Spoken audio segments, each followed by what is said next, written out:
Muy buenas tardes y bienvenidos y bienvenidas todas a esta charla, a esta jornada. Seguimos celebrando la Jornada Mundial del Migrante y Refugiado que celebramos ayer, ¿no?, con esa misa solemne y también pues todos los actos, la marcha el sábado aquí en Madrid. Pues dentro de todo este núcleo, dentro de todas las ofertas también, ¿no?, que en torno a estas jornadas, pues tenemos aquí en Madrid, pues tenemos la suerte de contar con Monseñor Agrelo, pues compañero de batallas por ahí, por el norte de África y buen amigo, ¿no? Y contar también, ¿no?, su presencia dentro del marco de la Red Migrantes con Derechos. Saben que la Red Migrantes con Derechos es una red en España que trabaja, ¿no? Somos 4, vamos a decir, grandes instituciones: Cáritas, Confer, Justicia y Paz y la Comisión de Migraciones de la Conferencia Episcopal, que intentamos trabajar desde hace años, desde el 2015, en favor, ¿no?, del acompañamiento, la promoción, la protección, la integración de las personas migrantes. En esta tarde nos acompañan pues Jesús Miguel Zamora, que es el secretario general de la Confer aquí en España y que desde ese marco de la Red Migrantes con Derechos pues también presentará, ¿no?, esta jornada, y José Luis Pinilla, el director de la Comisión de Migraciones de la Conferencia Episcopal, creo que lo he dicho bien, José Luis, que también presentará pues a Monseñor Agrelo. Ahora mismo cerramos las puertas. Si me hacen el favor los que estamos atrás, porque... sí.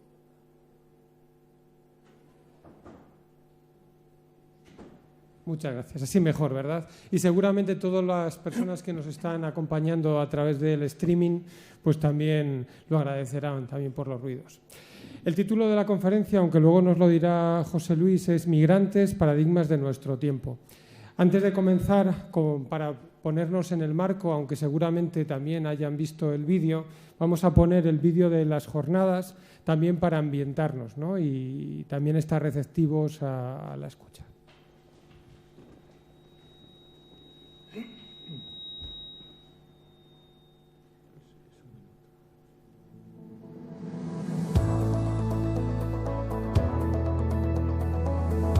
Si levanta un muro, termina prisionero del muro que levantó.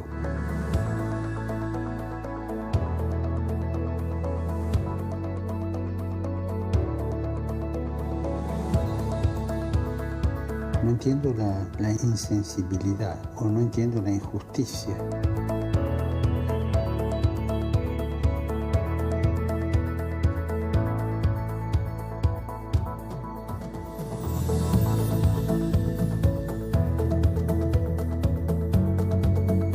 Injusticia de guerra, injusticia de hambre, injusticia de explotación, que hace que una persona migre buscando cosas mejores, y la injusticia de quienes cierran las puertas.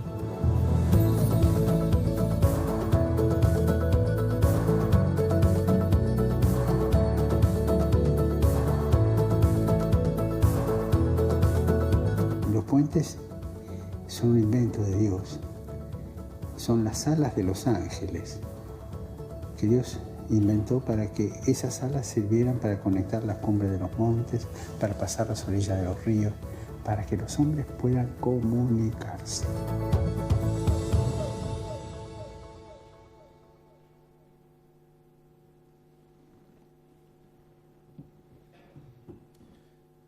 Buenas tardes.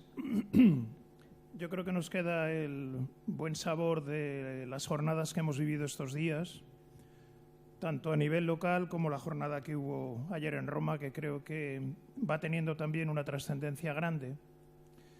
Desde lo que yo puedo deciros, quisiera insistir en que todo este trabajo que estamos haciendo desde el tema de migraciones, evidentemente no lo podemos hacer ni como francotiradores ni como personas individuales, y tenemos que hacer una labor conjunta. Fruto de todo eso, hace ya unos años, hace 4 o 5 años, surgió el deseo de trabajar de manera conjunta en favor de las migraciones, cada uno aportando lo que buenamente podía hacer. Y entonces 4 instituciones, que antes Alberto las ha nombrado, la Comisión Episcopal de Migraciones, Justicia y Paz, Cáritas y Confer se unieron para formar algo que yo creo que en este momento cada vez más va teniendo su peso, no sé si su peso en oro, pero al menos sí su peso en preocupación y en deseo de que este trabajo en favor de los migrantes pues pueda ser un trabajo efectivo. Y constituimos la red Migrantes con Derechos. Una red que tiene pues como preocupación fundamental no solamente el hacer, el darse cuenta de las cosas, sino también pisar la realidad, porque nos damos cuenta de que hay elementos que si no se conoce exactamente qué es lo que hay, nos resulta luego muy difícil el proponer otras iniciativas. Y por eso desde la red yo creo que hay dos elementos, aparte de las reuniones que solemos tener. En Confer ha surgido a partir del trabajo de la red un consejo asesor de Confer en el tema de migraciones, también que nos solemos juntar con relativa frecuencia, para ir dándole cuerpo en cada una de nuestras instituciones a todo este trabajo en favor de las migraciones. Y desde la propia red Migrantes con Derechos yo creo que hay dos iniciativas que vamos haciendo cada año y queremos seguir haciéndolas también. Una iniciativa la llamamos de nombre muy bonito, Tendiendo Puentes. Tendiendo Puentes, intentamos que desde ahí conocer cuál es la realidad de todas las personas que están trabajando a este lado y al otro lado de la frontera, poder pisar la realidad, no solamente las personas que estamos de alguna manera coordinando la red Migrantes con Derechos, sino fundamentalmente personas que estamos trabajando desde cada uno de los ámbitos de la red para conocer la realidad y que luego nuestras palabras, o al menos nuestras acciones, no sean acciones que se las lleva el viento, sino desde la realidad concreta de pisar tierra. Hemos hecho hasta ahora dos viajes, 2 encuentros, recorriendo pues Melilla, Nador, Tánger.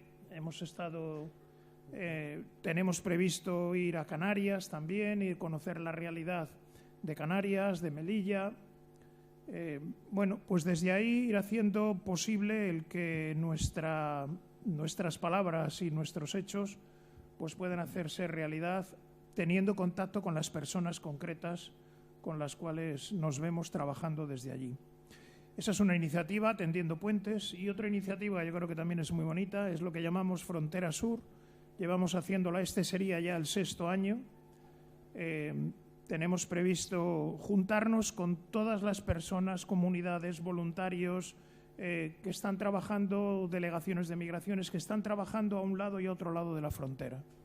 Lo tenemos en Málaga, normalmente es un momento de encuentro pues muy agradable para compartir, para darnos cuenta también de cuáles son las necesidades que hay, escucharnos mutuamente, apoyarnos también, porque a veces tenemos la sensación de que el encuentro o el trabajo que estamos haciendo es un trabajo muy de francotiradores, como que no tiene trascendencia, y el hecho de vernos unos y otros, de conocernos ya también un poco las caras, hace posible que desde ahí podamos seguir apoyándonos y seguir haciendo un trabajo que es muy bonito.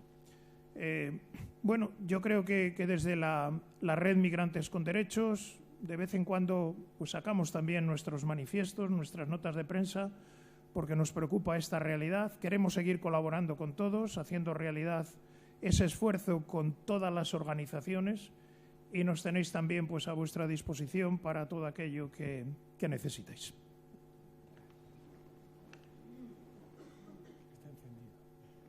Bueno, pues buenas tardes a todos y muchísimas gracias por vuestra asistencia, que ha supuesto la primera alegría de este encuentro, que aparte de poder saludar y hermanarnos con Monseñor Santiago Agrelo, ha supuesto una sala mayor, que significa que el mensaje ha suscitado esas expectativas de acogida, no solo a su persona, sino a su entrega a los más pobres entre los pobres, que son, como dice la Conferencia Episcopal, los emigrantes, especialmente los emigrantes sin papeles, los más pobres entre los pobres. Que estéis aquí significa una cercanía muy clara. Me toca presentar a Monseñor Agrelo. Nos une una amistad desde las dos orillas de este lado, y del otro lado del estrecho de Gibraltar. Arzobispo de Tánger desde 2007, profesor en su momento del Instituto Teológico de Santiago y párroco también, de 25 parroquias en el Bierzo, al lado de la Cabrera, las regiones más pobres del oeste de España, donde tuvimos casi ocasión de coincidir. No teníamos fronteras, pero estábamos vecinos. Yo estaba en la Cabrera y él estaba en el Bierzo. Recuerdo que cuando le nombraron arzobispo, hay distintas frases que tengo entresacadas de su biografía, dice que lloró y aceptó. Lo de llorar no sé por qué, porque no sé, el nombre de arzobispo a uno no es para llorar, ¿verdad? Pero bueno, pues Monseñor Agrelo lloró y aceptó. ¿Por qué? Porque desde el convento de franciscanos le enseñaron desde el principio a ser hermano menor. Así que esto era una alegría grande, pero al mismo tiempo decía una gran confusión y desorientación que él ha sabido traducir más bien en una orientación para el trabajo de los creyentes y no creyentes en el trabajo con las migraciones. Recuerdo que decía que cuando pasó de párroco a arzobispo de una sola tajada, sin subir los escalones preceptivos, no sé qué dirían determinadas autoridades, de párroco a arzobispo de una sola tajada, decía que le hizo sentir como un niño que está aprendiendo a andar con el inconveniente de que no hay a mi lado nadie que me lleve de la mano. Eso era la primera mentira que dijo, porque él estaba convencido que una mano grande y cálida le llevaba de la mano.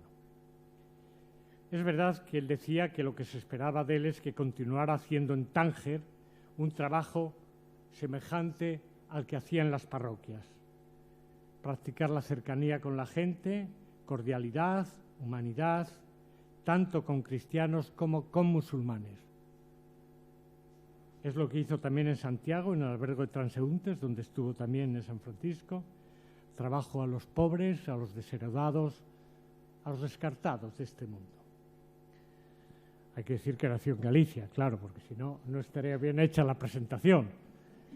Nació en el municipio de Rianso, en Asados, hace 60 y pico años, 65. Más o menos, no, algunos más, porque ya es obispo emérito. Estudió Humanidades, Filosofía, Teología, ordenado el 66, director espiritual del convento de Herbón, etc. Él sabe que los franciscanos llevan en Marruecos más de 100 años, pero tras la independencia de Marruecos la población española se redujo drásticamente y solo se podían contabilizar 2.500 cristianos, 99 religiosas y 16 religiosas. Que un arzobispo le hagan arzobispo para atender a 2.500 cristianos parece una barbaridad. ¡Cuánta energía malgastada! ¡Cuánta energía malgastada! Bueno, pues cuánta energía bien intervenida. ¡Cuánta! Esa formación sólida, buen conocedor de la gente, sus tesis, sus conocimientos doctorales y académicos, me lo salto porque hablando con un hermano menor, con un fraile menor, sería poner el rojo y no quiero hacerlo. Solamente destacar dos consideraciones más a nivel personal, de las cuales me enorgullezco en el contacto que he tenido con él. La primera es que tuve la suerte de invitarle desde la Conferencia Episcopal, la gracia, diríamos, a unas jornadas nacionales de delegados de migraciones, donde para abordar su intervención primera lo que nos hizo fue diseñar un proyecto que ya tenía en mente, que era la construcción de la delegación de Cáritas en Tánger. Nos diseñó un proyecto perfecto que después muchas diócesis lo cogieron un poco como modelo porque nos resultaba muy interesante. Que trajéramos desde la Conferencia Episcopal al Monseñor Agrelo, precisamente a Monseñor Agrelo, que lo trajéramos a una charla en la Conferencia Episcopal, era muy significativo. Él lo hizo muy cordialmente y, como siempre, desde el aspecto evangélico, donde la crítica se mezcla con el cariño y donde la fidelidad a la Iglesia y las estructuras eclesiales pues se mezcla ciertamente con el deseo de hacer crecer a la Iglesia, a sus medios, a toda la gente que se relaciona en los ámbitos católicos y cristianos.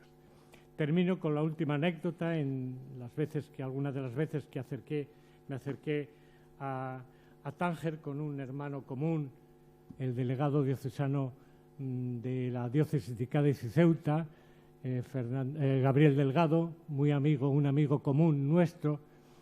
En una de aquellas frases hospedados en el obispado de Tánger, visité la capilla donde no solo había que descalzarse las sandalias para entrar en ella, ¿verdad? Había que descalzarse el alma, ¿no? Entrar en contacto con la figura de Monseñor Agrelo, su servicio entregado a los migrantes, católicos o no católicos, todos buscando de alguna manera un mismo Dios en el camino, en el tránsito, en el sufrimiento y en la esperanza. Suponía que había que dejar a la puerta de cualquier encuentro con lo sagrado, de cualquier encuentro en la capilla, descalzar no solo los pies, sino descalzar el alma. Por eso, Monseñor, querido hermano, querido Santiago, es una gracia tenerte entre nosotros, escucharte en este marco de las jornadas, de la Jornada Mundial del Migrante y del Refugiado, lo que el Papa quiere. El Papa se ha convertido en un fotógrafo y ha querido que el lema de este año ampliara mucho el foco y que de centrarnos solamente en el migrante, foco primero de su fotografía, se ampliara el foco a de que no solo de migrantes, porque, y con esto termino, el Papa dice ampliar el foco, porque cuando hablamos de emigrantes no solo hablamos de ellos, estamos hablando de la humanidad, es decir, estamos hablando de ti y de mí. Con usted, Santiago. Está encendido. Buenas tardes, noches a todos. Y gracias. No rojo. Está bien. No va a decir que lo sabía porque es modesto. Pero claro. Migrantes, paradigma de nuestro tiempo. Yo les digo cómo nació esto y después intentaré que no se aburran. Pero tengo que situarme. Me encargaron un comentario a la exhortación apostólica Christus Vincit del Papa Francisco, que tiene un pequeño apartado dedicado a los emigrantes. Cuando empecé a preparar ese comentario, salió el mensaje del Papa para la jornada que celebramos ayer del emigrante y del refugiado. El mensaje que lleva por título "No se trata solo de migrantes". Entonces, dice, bueno, pues voy a tomar en consideración los dos documentos y aquí empieza el primer problema para mí. Creo que es la primera vez desde el año 2007 en que voy a hablar de los emigrantes, pero comentando documentos, es decir, no con los pies en la frontera, sino con los ojos en unos folios. Y esto cambia mucho la perspectiva. Para mí ha supuesto una dificultad. Así que yo voy a intentar poner calor donde no suele haberlo, porque en los documentos no suele haber calor. Por otra parte, el parrafito que la exhortación dedica a los emigrantes es pequeño y a mí me supo poco. Sí.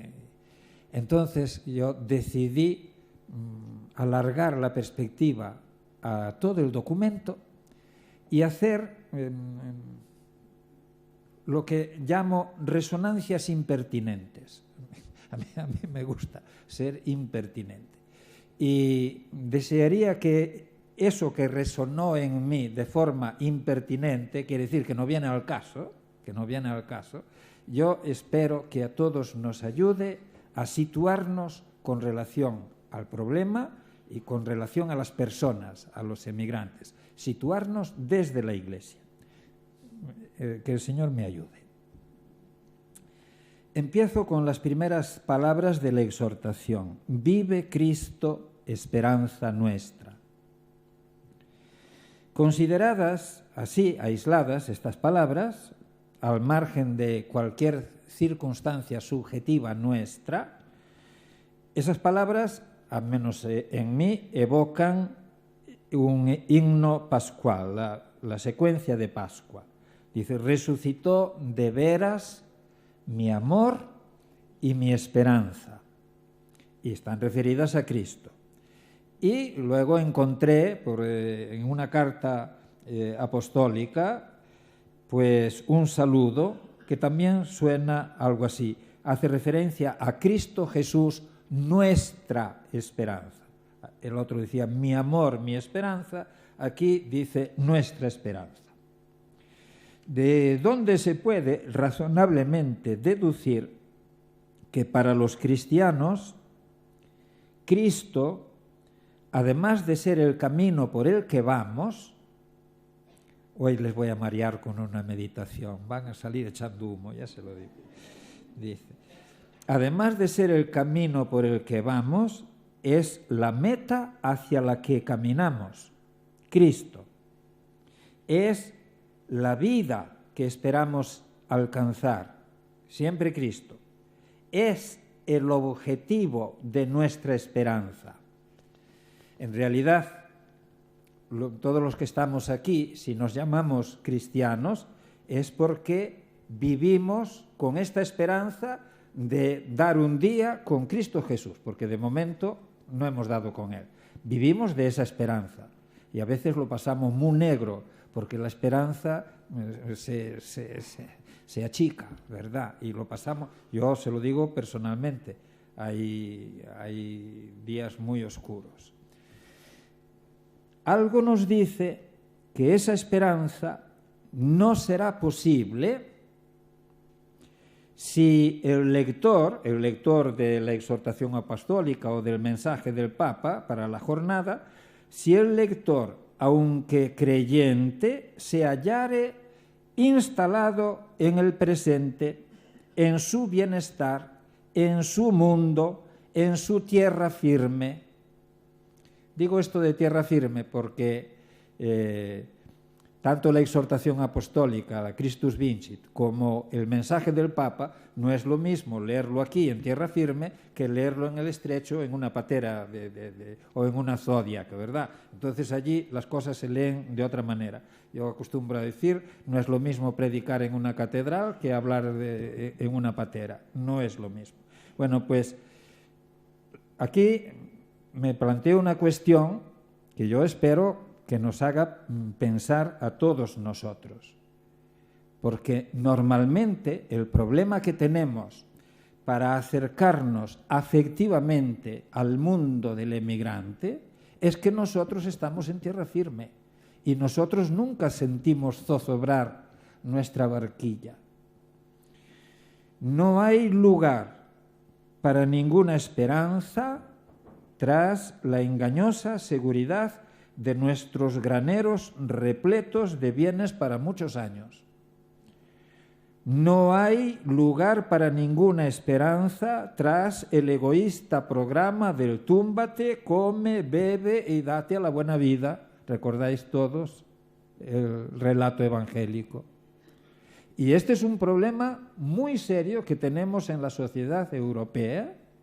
Yo lo digo ahora a propósito de los emigrantes. Para acoger afectivamente, cordialmente, psicológicamente, acoger el emigrante, tenemos la dificultad de que nosotros somos hombres y mujeres instalados en nuestro bienestar. Por mucho que luego protestemos que hay cosas que no van a nuestro gusto, pero estamos instalados en nuestro bienestar.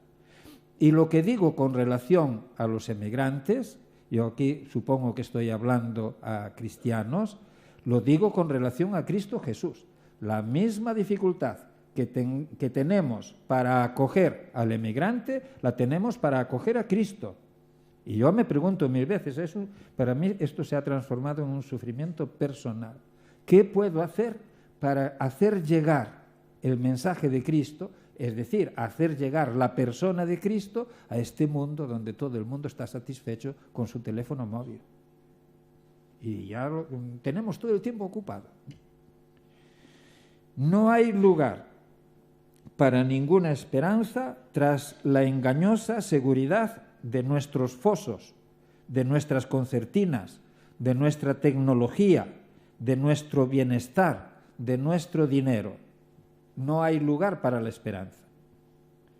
Nada significará el nombre del Mesías Jesús para quienes no hayan experimentado la necesidad de ser salvados, es decir, la necesidad de ver, la necesidad de oír, la necesidad de caminar, de hablar, de ser sanados, de ser liberados, de saciar el hambre de pan, el hambre de justicia, el hambre de paz.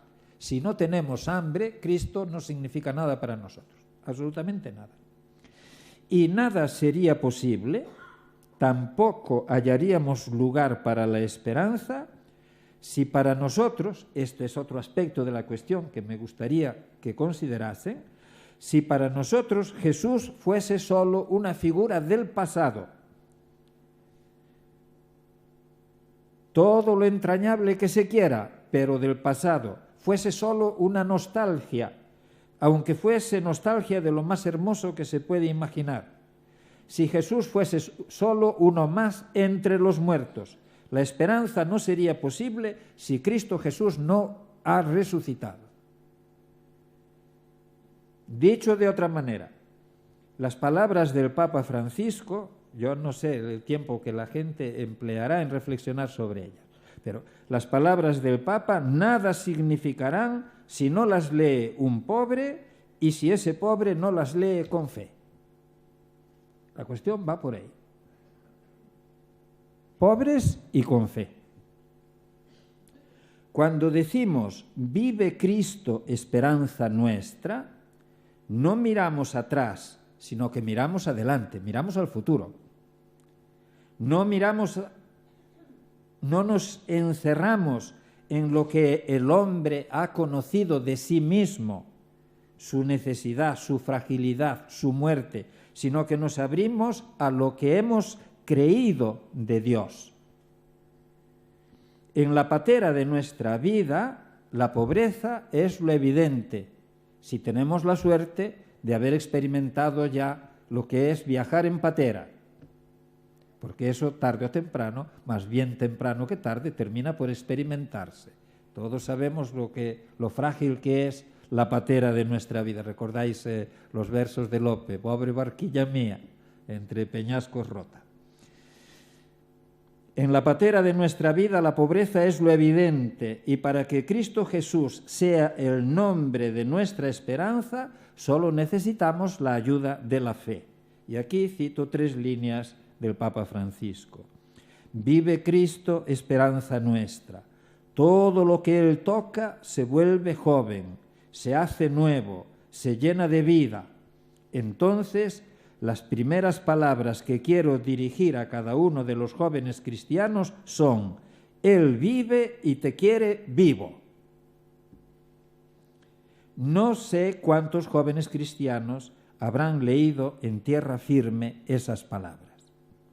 No sé qué huella ese pensamiento haya podido dejar en el ánimo de cada uno de ellos, pero intentaré adivinar lo que las palabras del Papa Francisco podrían significar para cada uno de los 681 migrantes que desaparecieron, perecieron en el Mediterráneo entre el 1 de enero y el 4 de julio de este año. 681, según informe de la OMI. Al margen de la fe, las palabras de la exhortación, esas que os acabo de leer, serían palabras vacías de significado. más aún, serían un sarcasmo. Un sarcasmo. Desde la fe, os las vuelvo a leer, dice, vive Cristo nuestra esperanza. Y ponemos delante los muertos, ponemos ahí los 681 cadáveres. Todo lo que Él toca se vuelve joven, se hace nuevo, se llena de vida. Entonces, las primeras palabras que quiero dirigir a cada uno de los jóvenes cristianos son: Él vive y te quiere vivo. Pero a mí me gusta la impertinencia, la provocación. Lo necesitamos. Él vive y te quiere vivo. Es una manera de decir que Cristo Jesús está de tu parte. Desde la fe, esas palabras se convierten en confesión de una certeza. Son afirmación de la vida frente a la muerte. Son un grito de victoria frente al poder de los opresores. Haríamos muy mal en olvidar las palabras de Jesús en el Evangelio cuando sus discípulos, mi tocayo entre ellos, es que los santiagos todos tenemos pretensiones de grandeza, que querían ser los primeros, y Jesús dice, los que gobiernan este mundo, las autoridades, se llaman bienhechores, pero lo que hacen es oprimir, y continúan haciéndolo. Esas palabras del Papa son un grito de victoria frente a la muerte. Es una manera de decir que Cristo Jesús está de parte de las víctimas. Él vive y te quiere vivo. Él en tu barca, Él en ti y tú en Él, en el Señor. Él en tu vida y tú en la suya. Él en tu carne y tú en su espíritu. Él está en ti, Él está contigo, Él nunca se va. Son palabras del Papa. Aunque un cristiano mira siempre al futuro como tiempo de realización plena de lo que ahora esperamos, los verbos de nuestra fe se conjugan necesariamente en presente. Pues es ahora cuando somos pobres. Es ahora cuando la barquilla amenaza con hundirse. Es ahora la hora de Dios en nuestra vida. Es ahora cuando la muerte exhibe su brazo y dobla el nuestro. Para la fe, incluso los verbos de futuro se conjugan en presente. Y vuelvo a citar al Papa.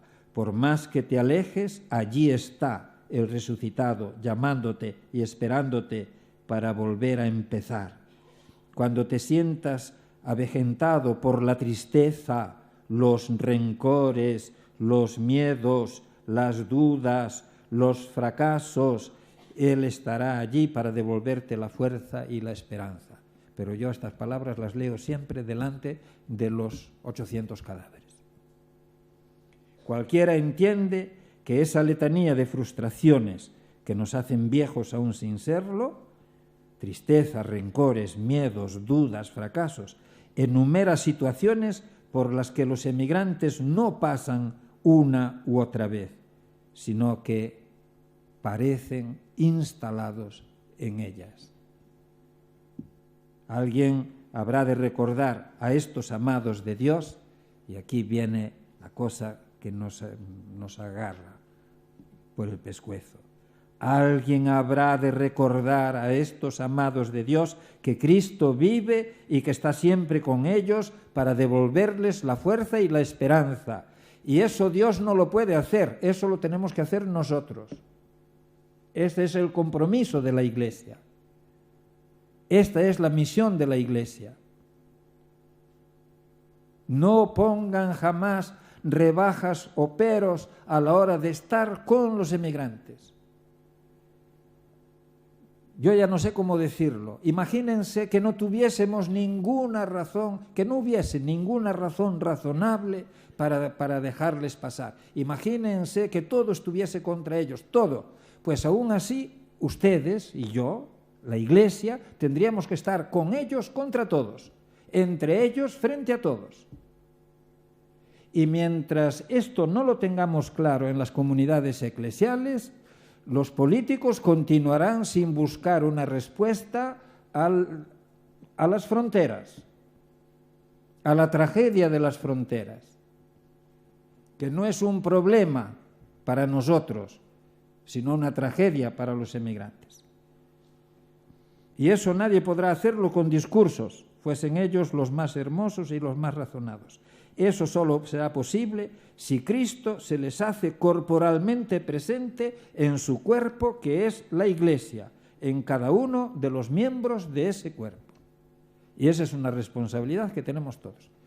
Y yo deseo, pido que sea el discurso de los obispos, de los curas, de los frailes, de las monjas y hasta de los perrillos en la casa de Dios. Segunda impertinencia.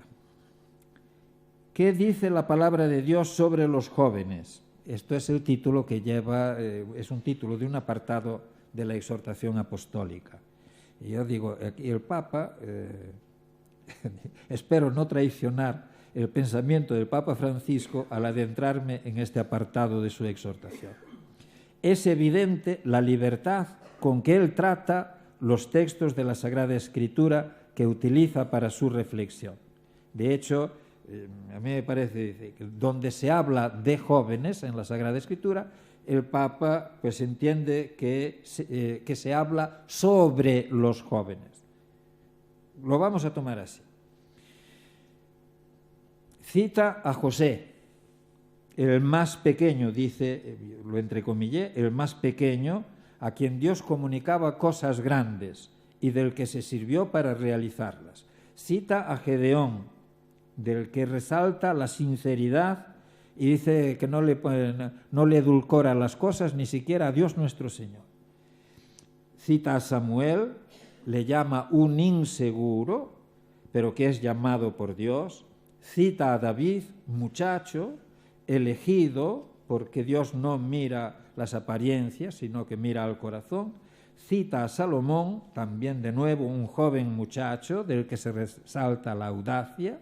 Cita a Jeremías, lo recuerda su temor, su dificultad para hablar, era tartamudo, Moisés también. Cita a una esclava hebrea en Siria y cita finalmente a Ruth, la cita por su generosidad y su audacia para salir adelante en la vida. Eso es lo que el Papa vio en los textos del Antiguo Testamento que hablan de jóvenes. Y esto es lo que yo veo. Aquí yo voy por mi camino, ustedes me perdonan o me riñen o hagan lo que quieran. Pero yo veo en lo que el Papa ha citado el mundo de la emigración, y les voy a decir dónde y por qué.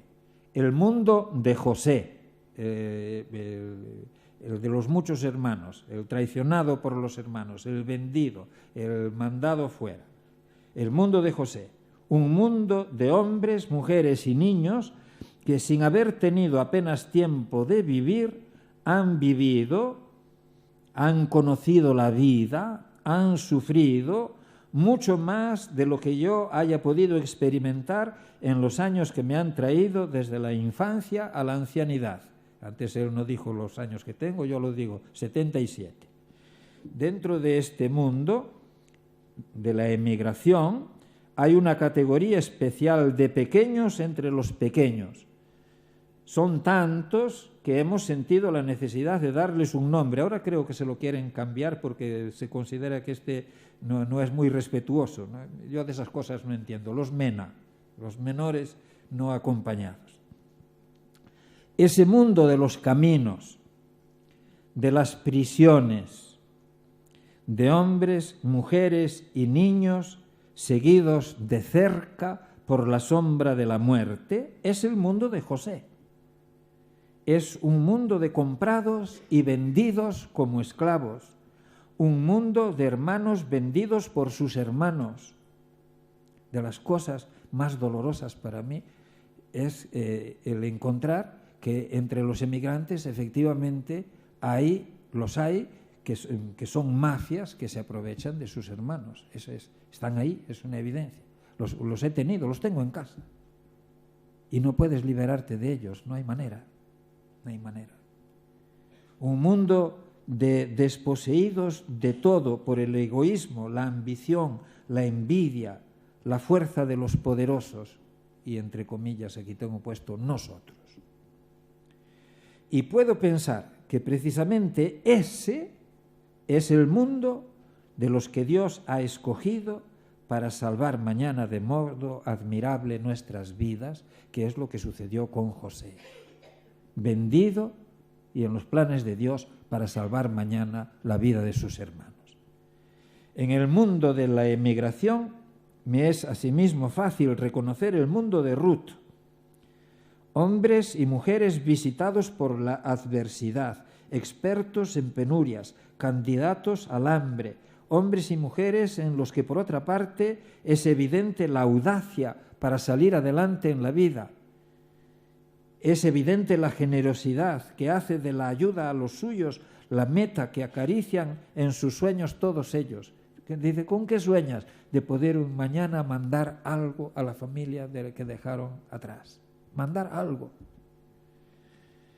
Lo demás es el mundo de Dios, el de las manías particulares de Dios, siempre empeñado en hacer sus obras ayudándose de los que nadie escogería, de los que no sirven, de los que no cuentan.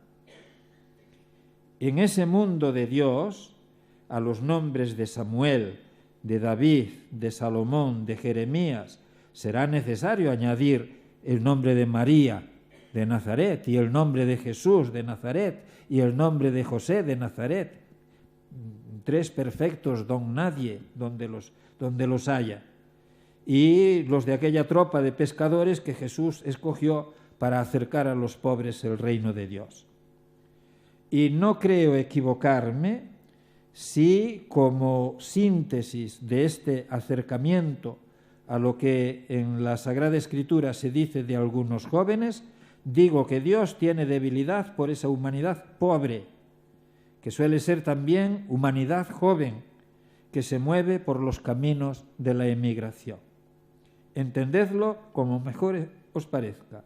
Estos chicos, estos últimos, entre los últimos, son la debilidad de Dios.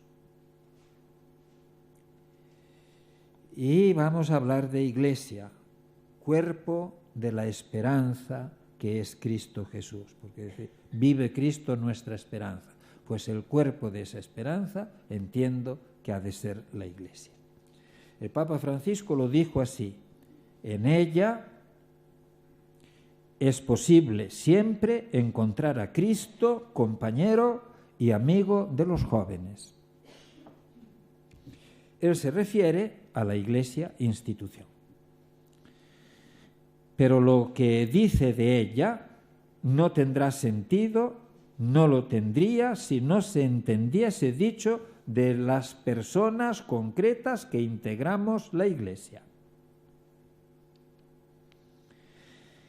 Citando el documento final de la 15ª Asamblea General Ordinaria del Sínodo de los Obispos, la exhortación recuerda que para muchos jóvenes Dios, la religión, la Iglesia son palabras vacías, mientras que, según se dice en la misma fuente, esos jóvenes serían sensibles a la figura de Jesús cuando viene presentada de modo atractivo y eficaz. Esto está tomado de ese documento final del sínodo. Yo lo escribo y como lo escribí, lo leo. Confieso que me desconcierta no poco la lógica que subyace a esa anotación del documento final. Dudo que la supuesta mayor sensibilidad juvenil en relación a la persona de Jesús sea el resultado de una presentación atractiva y eficaz. Lo dudo. Y la veo más bien como resultado de un acercamiento a esa figura de Jesús a través de las páginas del Evangelio. Sospecho que los jóvenes ven diferencia y distancia entre el Jesús del Evangelio y la idea de Jesús, de Dios y de la religión que ofrecemos sus representantes eclesiásticos. Si fuese así, por lo tanto, esa es mi sospecha, ese es mi mundo, esas son mis malicias. Si fuese así, significaría que la única presentación atractiva y eficaz de la persona de Jesús sería la que, hallándose descrita en el Evangelio, se encuentre encarnada en la vida de los que formamos la Iglesia. Pasarla de las páginas del escrito a la chicha, al cuerpo. Ahora andamos todos tratando de adelgazar, pero...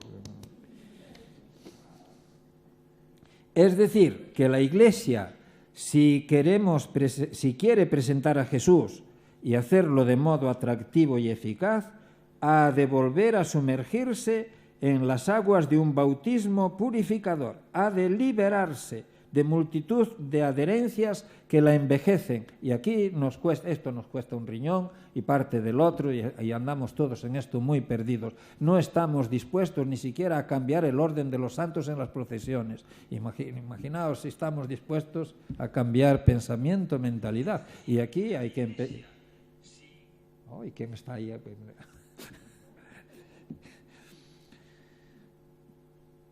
Tengo que volver a esto.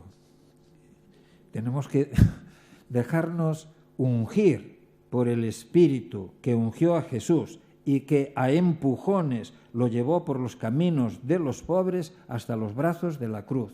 Aquí tenemos que dejar de engañarnos a nosotros mismos y hacer de la Iglesia un refugio para buscar consuelo en nuestras debilidades, porque no hemos sido llamados para eso.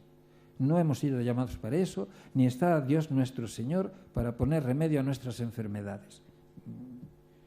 Si no queremos que Dios, la religión, la Iglesia sean palabras vacías, habrá de ser precisamente Jesús quien las llene de sentido. Jesús. Es obvio que no puedo hablar como joven. ¿Dónde va la cosa? Tampoco puedo hacerlo como sociólogo que haya estudiado nada relativo a la religiosidad de los jóvenes. Tampoco, no sé. Solo podré hablar como creyente y hacerlo desde mi sola y pobre experiencia personal. Creo en Dios, Padre Todopoderoso, Creador del cielo y de la tierra. Creo porque en Jesús de Nazaret ese Dios se me hizo creíble. Si no, yo no creería. Mi única razón para creer se llama Jesús. Si no, yo no creería en Dios. Os lo digo así, tranquilamente, como suena, moco suene. Creo en Dios Padre porque Jesús me lo acercó y me lo ha hecho creíble. Creo en la palabra que estaba junto a Dios, porque en Jesús esa palabra se me hizo cercana. Si no, pues sería, ¿de qué van estos que me hablan de un verbo y de no sé qué otras cosas más? Creo en el Espíritu que procede del Padre y del Hijo, porque en Jesús ese Espíritu se me hizo don, regalo, gracia. No soy yo, no somos nosotros los que con nuestra sabiduría hacemos creíble a Dios y razonable la religión. Es Jesús de Nazaret, es su persona, es su vida, el que sostiene, el que apuntala todo lo que confesamos en el credo de nuestra fe. Y o ponemos a Jesús en el centro de nuestra vida o perdemos el tiempo miserablemente regalando palabras inútiles y vacías que no llevan a ninguna parte. Y eso nos devuelve al lavado purificador, a la conversión, a la unción con el Espíritu de Cristo Jesús, a la transformación en Cristo Jesús, de modo que quien busque a Cristo pueda encontrarlo, compañero y amigo, en nosotros. En nosotros, encontrar a Cristo, no encontrar una sabia doctrina que no sé qué. tengo mi guerra personal con el misal que utilizamos, porque está todo centrado en la doctrina y en la verdad, como si tuviésemos una doctrina y una verdad que arreglan todos los problemas de la vida, y no arreglan ninguno, ni uno solo. O lo encuentran a Cristo en nuestras pobres personas, en nuestra pobre realidad, en nuestro cuerpo, o si no, no lo van a encontrar de ninguna manera. O lo encuentran en la iglesia o no lo van a encontrar de ninguna manera. Solo una iglesia así, sumergida cada día en las aguas del Espíritu, siempre en camino hacia la perfección del cuerpo de Cristo, en permanente transformación, podrá hacer creíble, podrá hacer tangible el amor que es Dios. Si no, Dios es una impertinencia que no viene al caso. Ayer estaba en la calle, no sé qué estaba esperando. Y dije, Santiago, ¿y tú por aquí? ¿Por qué con todas las necesidades que hay en este mundo, con toda esta humanidad pobre a tu alrededor y tú perdiendo tiempo con Dios? El amor de Dios no es creíble si no lo encuentran en nosotros. De esta iglesia ungida y animada por el Espíritu de Jesús, solo de ella se puede decir que es el cuerpo de Cristo Jesús. Solo ella es el cuerpo de la esperanza, que es Cristo Jesús. Es que decimos, vive Cristo nuestra esperanza. Solo si se le encuentra en la iglesia. No tendrá sentido alguno que digamos Cristo vive si quienes necesitan de Él no lo encuentran, no tropiezan con Él, no sienten el calor de su palabra, no sienten la fuerza de su autoridad, no sienten el abrazo de su amor en su iglesia. Y aquí, para dar fe de lo que somos, de la autenticidad de nuestra fe cristiana y también de la fidelidad a la misión que se nos ha confiado, no caben más testigos que los pobres. Es decir, para decir si a Cristo lo encuentran o no en la iglesia, los pobres son los que tienen que decirlo. Los pobres. No se lo pregunten a nadie más. No se lo pregunten al obispo. No, señor, a los pobres.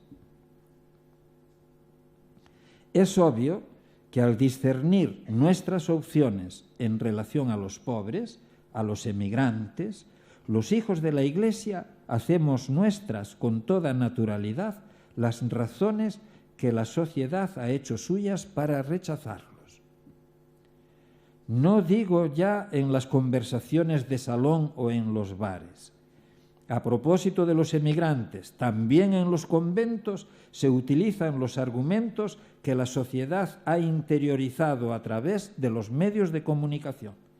Y así, en vez de escuchar la voz del Espíritu, en vez de tomar en serio el Evangelio de nuestro Señor Jesucristo, en vez de razonar como cristianos, razonamos como economistas, razonamos como políticos, razonamos como sociólogos, razonamos como gente práctica, como gente sensata, razonamos como gente que ha perdido la fe, Si los pobres, los emigrantes, no dan fe de que Cristo vive en la Iglesia, nada podrán encontrar en ella tampoco los jóvenes en busca de sentido y de futuro.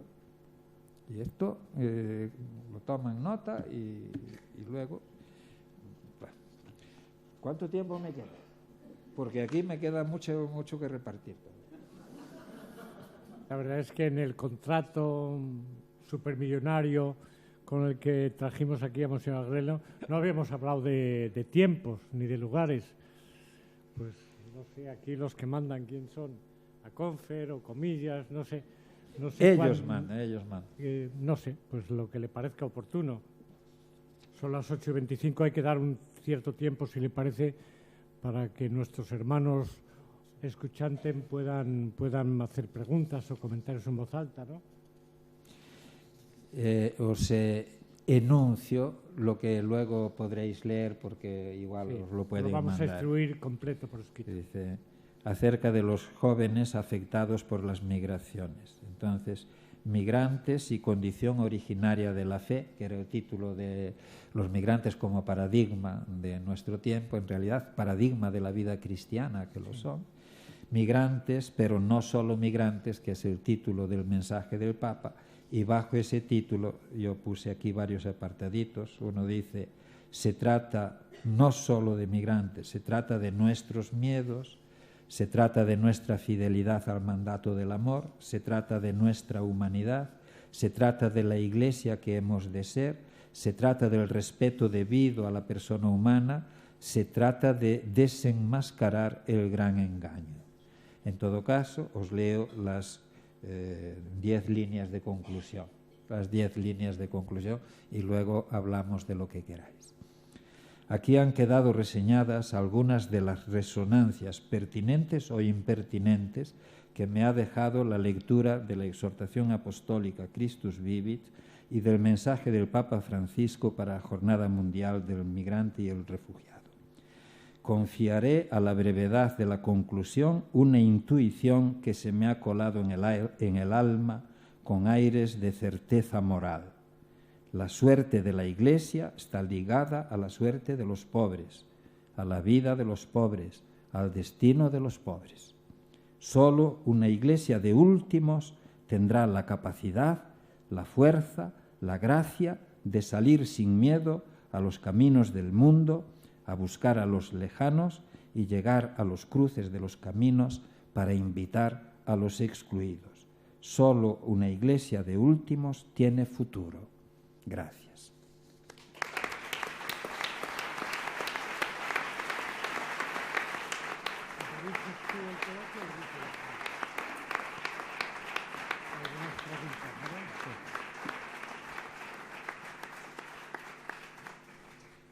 Bueno, pues vamos a complementar esta intervención de Monseñor Agrelo, que será entregada completa. Si pedís, porque no tenemos los correos de todos vosotros, el correo de la Comisión Episcopal de Migraciones es muy fácil de recordar, es migrantes@conferenciaepiscopal.es. Quien lo quiera solicitar, pues yo no tengo para enviárselo a todos ustedes, pues lo enviaremos con mucho gusto. migrantes@conferenciaepiscopal.es. Lo invitaremos a todos los que lo soliciten y seguro que ustedes lo irán repartiendo. Completamos la intervención, como siempre, tan bonita y tan sugerente, tan interpeladora de Monseñor Agrelo, con las posibles preguntas de ustedes. Yo conozco algunos, no todos, pero iremos dando la voz en función de la petición de palabra que vayamos percibiendo, ¿eh? Es muy importante que no pidan todos la palabra a la vez, porque si no va a ser muy complicado. Que lo hagamos con un cierto orden. Si alguien quiere preguntar, ¿hay un micrófono para hacerlo llegar?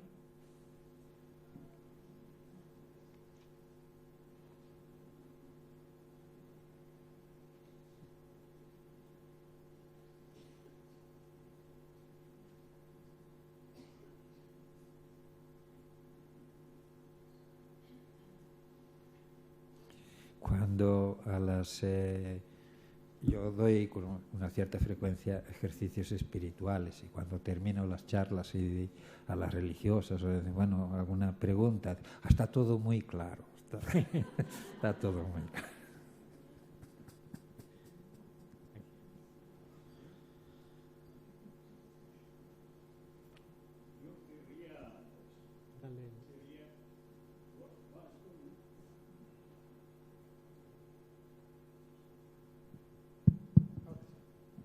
Querría que me o nos, si es que alguno participa de esta misma deficiencia mía, ¿qué significa para usted esto de descalzar el alma?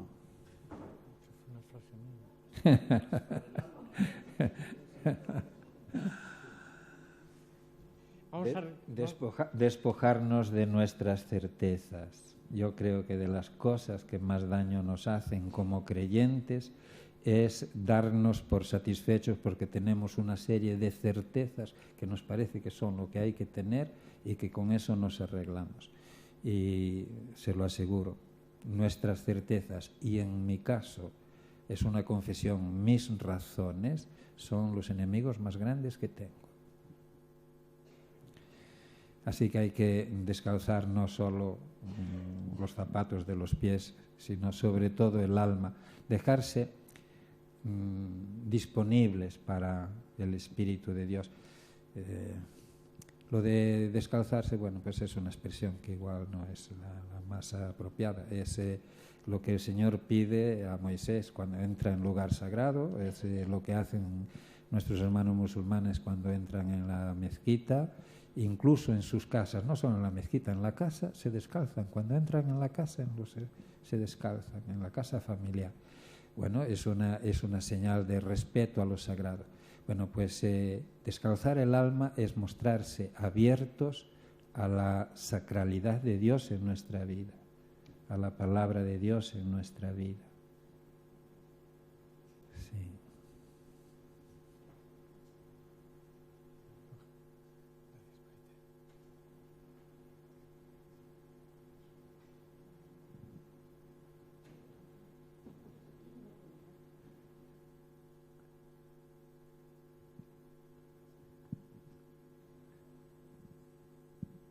Hola. Me gustaría escucharle lo de los miedos, el primer tema que no le han dejado hablar, claramente.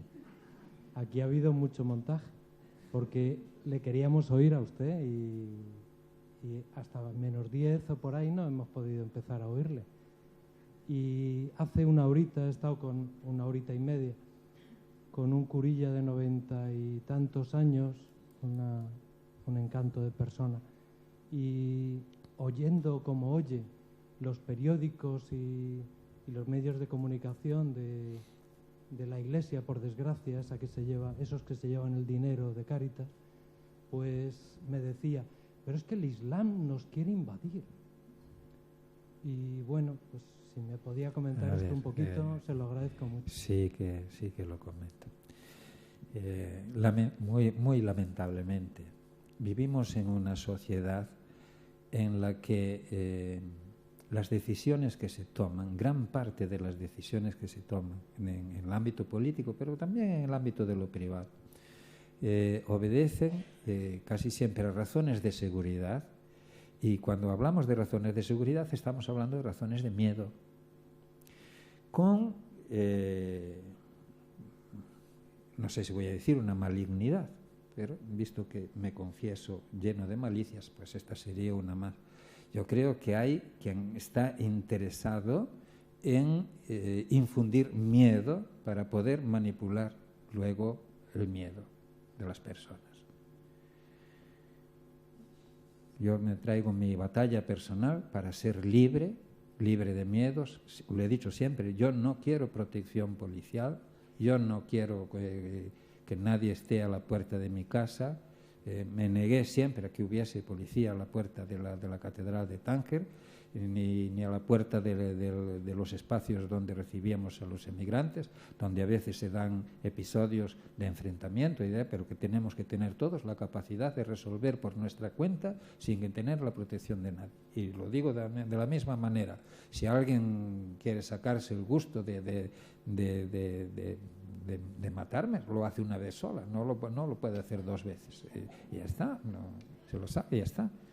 Pero vivimos en una sociedad, y con relación a los emigrantes, lo que se ha creado sistemáticamente en el lenguaje periodístico y en el lenguaje político, y mucho me temo que en el lenguaje de la predicación y en el lenguaje de ciertas líneas editoriales de medios de comunicación de la Iglesia, lo que se hace es fomentar este miedo, fomentarlo. Las palabras, dice, vamos a poner en las fronteras, a aumentar el número de efectivos de las fuerzas del orden, se va a elevar a 10.000 o no sé cuánto en las fronteras de España. Esto salió hace poco. Y claro, entonces, eso que parece absolutamente inocente, pues te está poniendo un ejército en la frontera, un auténtico ejército, armados hasta los dientes. ¿Para qué? Para defenderse de los pobres. Pero lo que tú interiorizas es que al otro lado no hay pobres, sino que al otro lado hay una amenaza, hay un ejército de personas que van a invadirnos, y dígase lo mismo cuando usamos el verbo asaltar, cuando los chicos intentan pasar la frontera, son asaltantes, son violentos. Dice, van armados de mierda. Les arrojan mierda a los guardias. Fijaos el peligro, se van a contaminar, ¿verdad? Dice, Dios me libre. Yo, mire, lo he pensado 1000 veces, lo temo 1000 veces, que un día se escape el muerto en la frontera y que se escape desde la parte de acá. No digo ya desde... que entonces sí que para los emigrantes se ha terminado. Ellos lo saben, que no pueden utilizar violencia ninguna de ese tipo, porque se volvería contra ellos, sería horrible, sería una escabechina. Ya lo es, porque veis que mueren a decenas, a centenares y a miles, ¿verdad? Pero ¿quién está interesado en fomentar ese miedo en la sociedad? Pues yo lo denunciaré siempre, Y el lenguaje, la batalla del lenguaje, me parece que es una batalla que los cristianos tenemos que dar, la batalla del lenguaje. Recordaré, no por hacer malignidad, pero palabras que dichas en cualquier contexto pueden parecer las más razonables, las más inocentes, las más de sentido común, y os voy a poner 2 ejemplos. Uno que todos recordaréis, de mi hermano Monseñor Cañizares, cuando dijo aquello, que entre los emigrantes, algo tan sencillo como que no todo es trigo limpio, ¿verdad? Una frase que pero esa frase hace muchísimo daño. Un obispo se tiene que cortar la lengua antes de decir algo parecido. Y a mí me tocaba, cada año que se reunía la Conferencia Episcopal del Norte de África, que hacemos siempre un comunicado, y en el comunicado, a la hora de hablar de los emigrantes, mis hermanos metían siempre la palabra mafia. Tenía que dar puñetazos en la mesa todos los años para retirar absolutamente esa palabra. Es que entre los emigrantes no hay mafiosos. Claro que los hay, pero lo que no puedo hacer yo es citarlos, porque eso es mandar a la sociedad un mensaje: tengan ustedes miedo que ahí les llegan los mafiosos, ¿verdad? Y la batalla del lenguaje es fundamental en esta materia, para eliminar miedos, que por otra parte son miedos que coartan nuestra libertad y coartan nuestra capacidad de fidelidad al Evangelio luego, porque tenemos que estar con ellos.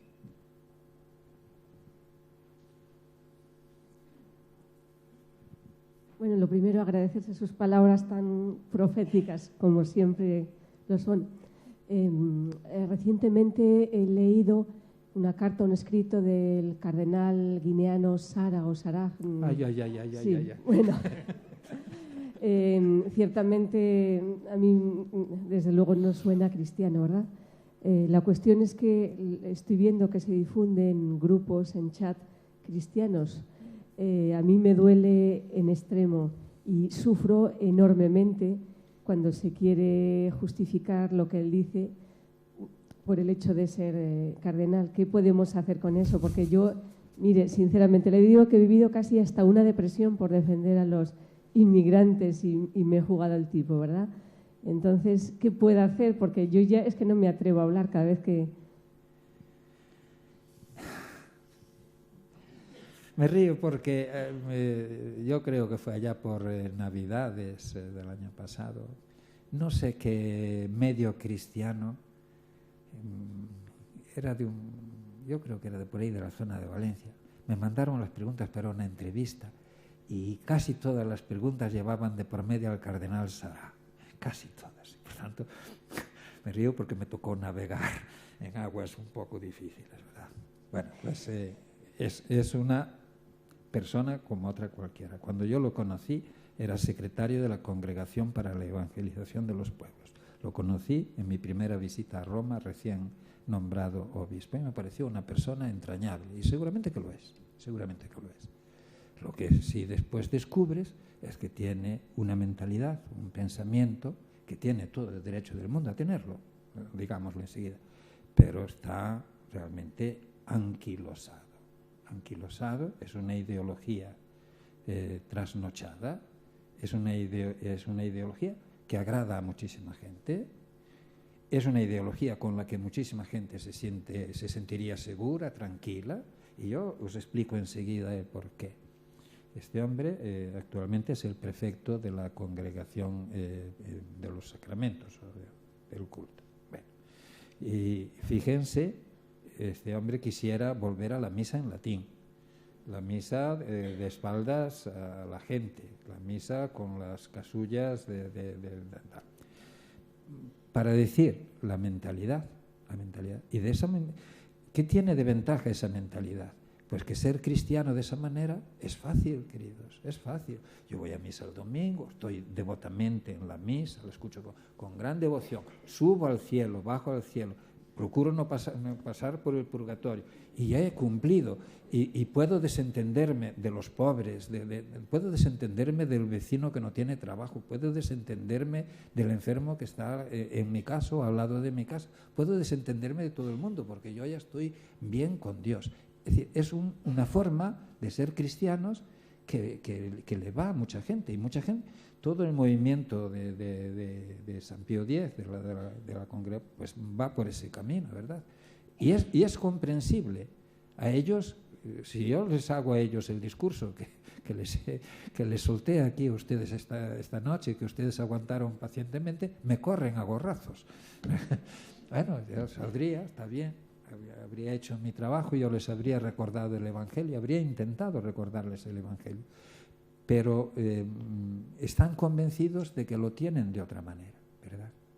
Y al cardenal Sará le pasa eso. Y manifiestamente la gracia del cardenalato no cambia el fielato de aquí para allá.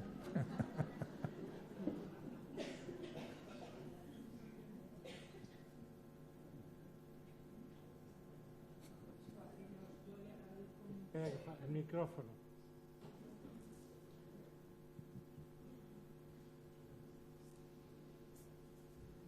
Gracias.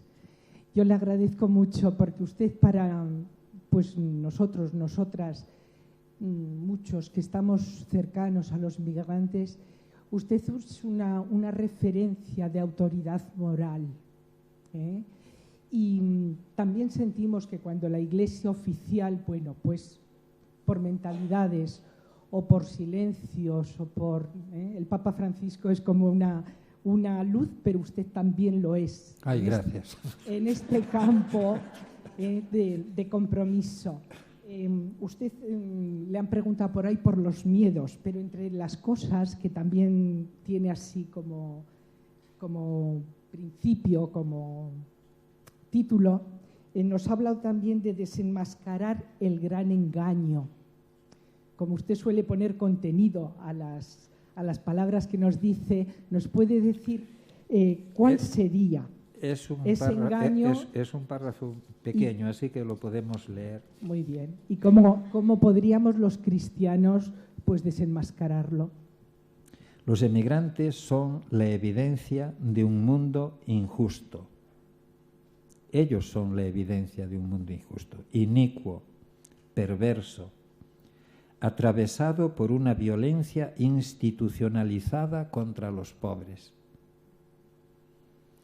Ellos son las víctimas de un modo de entender la vida, de entender las relaciones, de entender el trabajo, la dignidad de las personas.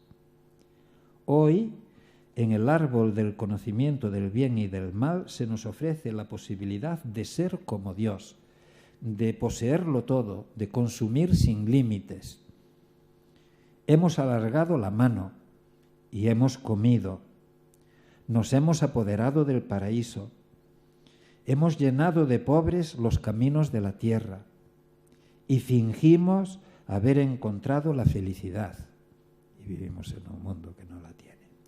Hemos pagado un precio tan alto por nuestra traición a la humanidad que ya no somos capaces de reconocer que nos hemos equivocado. Y así cometemos la última gran traición, la de hacer que los pobres tropiecen en el gran engaño, la de hacerles creer que la felicidad es de casa en nuestra forma de vida. Esta es una de las cruces que traigo conmigo desde que trabajo con los emigrantes.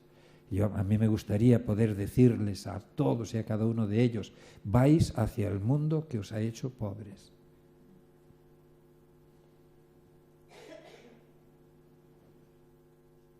Hacerles creer que la felicidad es de casa en nuestra forma de vida, que lo deseable es poseer, enriquecerse, dominar, consumir. Lo deseable es acoger, respetar, amar, trabajar por un mundo levantado sobre los tiempos del verbo dar, un mundo de hermanos que se sienten solidarios todos de todos. Los emigrantes son una llamada de Dios a volver a la gratuidad del paraíso terrenal. Pues el gran engaño es de creer que apoderándonos vamos a ser felices. Pues no, va a ser que no.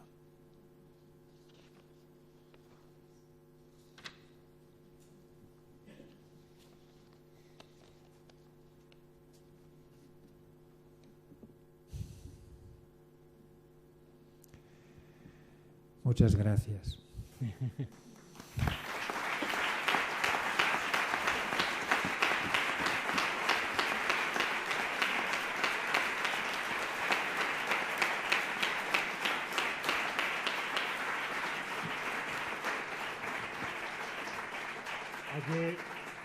Ayer cerca de 25 personas, en nombre de la Comisión de Migraciones y la Red Migrantes con Derechos, estuvo compartiendo con el Papa la misa de los emigrantes, la jornada de los emigrantes, y acompañándole en el descubrimiento de ese monumento que hay en la Plaza de San Pedro, de esa patera llena de migrantes. Al frente de la misma estuvo don José Aumente, que estuvo también conversando con el Papa, y el Papa bendijo el icono que ahora mismo le vamos a entregar a Monseñor Agrelo, junto con otra cosa para aligerar un poco la vida, que también es importante, poder, que es una novela sobre Tánger, y un libro para que no se olvide de Tánger, aunque sea a través del texto, ¿no? Muchas gracias a todos, a los que habéis venido de fuera también. Han venido misioneros que trabajan con migrantes desde Suiza, desde Bélgica, además gente que están aquí con nosotros también. A ellos también agradecerles su presencia entre nosotros. Ha atravesado mucho en esta intervención de Monseñor Agrelo la palabra de los miedos, ¿no? Que es uno de los subtemas del mensaje del Papa. No se trata solo de migrantes, se trata también de nuestros miedos, ¿no? Yo creo que la intervención de Monseñor Agrelo ha incidido mucho, y varias de las preguntas que surgieron, en ver cómo se trata no solo de nuestros miedos, sino de convertir nuestros miedos en nuestros sueños. Y entre esos sueños está aquello a lo que ha contribuido Monseñor Agrelo, de conseguir la plena dignidad, la liberación y ciertamente la gran posibilidad de desarrollo humano integral para nuestros hermanos emigrantes. Se trata de nuestros sueños. Esta conferencia, esta intervención ha sido para facilitar que entre todos seamos capaces de construirlos. Muchísimas gracias.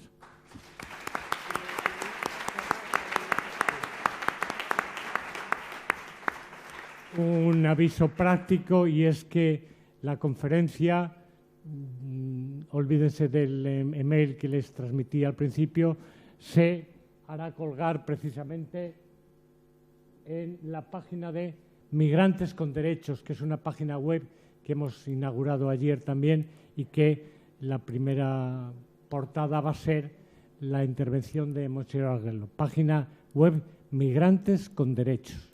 ¿De acuerdo? Así que yo, José, cuando la hablo, bendición de parte del Papa y el icono. Cuando hablo siempre me olvido de que después eso va a estar publicado.